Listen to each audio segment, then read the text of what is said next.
26 Februarie. Beloftes aan almal wat Gods wet van liefde onderhou. Ons sal nie steel nie. Jy mag nie steel nie. Eksodus 20 vers 15. Volkssonde en persoonlike sonde word albei by hierdie verbod ingesluit. Die 8ste gebod veroordeel ontvoering en slawehandel en dit verbied veroweringsoorloë. Dit veroordeel diefstal en roof.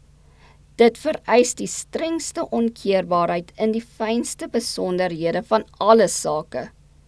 Dit verbied bedrog in die handel en vereis die betaling van regmatige skuld of lone. Dit verklaar dat elke poging wat aangewend word om voordeel te trek uit die onkunde, swakheid of ongeluk van 'n ander in die boeke van die hemel as bedrog opgeteken word. Die 8ste gebod moet vir die siel 'n verskansing wees en moet die mens omhein sodat hy geen skadelike inbreuk op sy naaste se regte sal maak nie. Dis wat selfliefde en begeerte om wind sou doen. Dit verbied elke vorm van oneerlikheid, onreg, bedrog, al is dit hoe algemeen.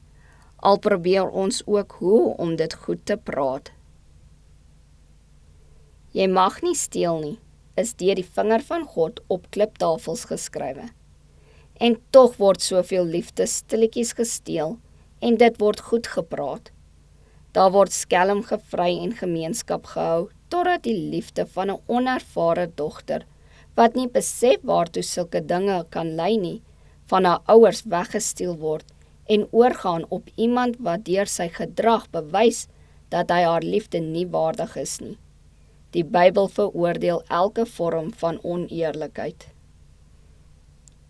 Om met harte te speel is in die oë van 'n heilige God 'n groot misdaad. Soos ons met ons medermens handel, so sal ons ook met God handel.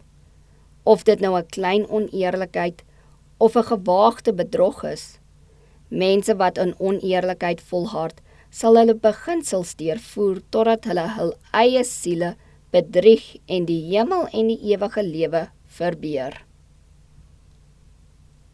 Solank as wat die hemel en die aarde staan, sal die heilige beginsels van die wet van God geldig bly. 'n bron van seëninge wie se strome uitvloei om die aarde te verkoop.